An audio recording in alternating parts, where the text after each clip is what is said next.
tahun, namun telah menjalani hidup yang lebih keras dari usia seorang tua. Bab 6. Warisan Sang Raja. Mwanga II bukanlah raja sempurna. Ia terus memerintah di masa perubahan yang ganas. Ketika dunia lama dan dunia baru bertubrukan tanpa kompromi, ia berusaha mempertahankan tradisi dan kedaulatan negerinya, namun juga terperangkap dalam konflik budaya dan politik yang lebih besar darinya.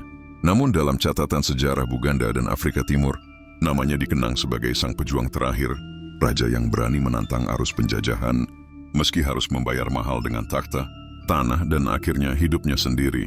Kini, sisa-sisa makamnya telah dipindahkan ke tanah kelahirannya. Di Bukit Kasubi, istana para Kabaka Buganda, rakyatnya mengenangnya sebagai simbol keteguhan bahwa kedaulatan tidak boleh dijual dan bahwa seorang raja sejati adalah yang memilih mati dalam pengasingan daripada hidup dalam penundukan. Ia hidup dalam lagu rakyat, dalam cerita malam para tetua, dan dalam simbol perjuangan melawan penjajahan. Ia adalah bayangan sejarah yang tak bisa dihapus oleh tinta kolonial. Mwanga II, raja terakhir yang mencoba melawan badai. Tamat. Warisan Sang Raja, Mwanga II dari Buganda. Meski sejarah kerap menulis nama Raja Mwanga II dengan tinta yang buram sebagai raja muda yang keras kepala, pembunuh martir, atau boneka pemberontak, namun warisannya jauh lebih kompleks, lebih dalam, dan lebih manusiawi dari sekadar lembaran kolonial yang memojokkannya. Pertama, warisan perlawanan.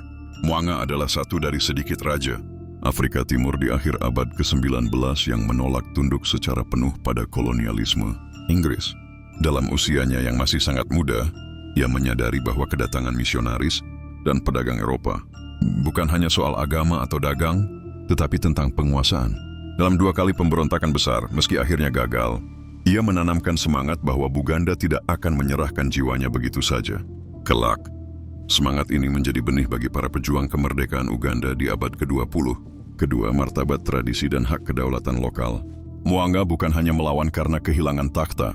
Ia menolak sistem protektorat yang pada dasarnya menghapus kedaulatan Buganda dan mengubah para raja menjadi alat penguasa asing. Ia ingin rakyatnya tetap menjadi orang Buganda, bukan sekadar warga koloni Inggris.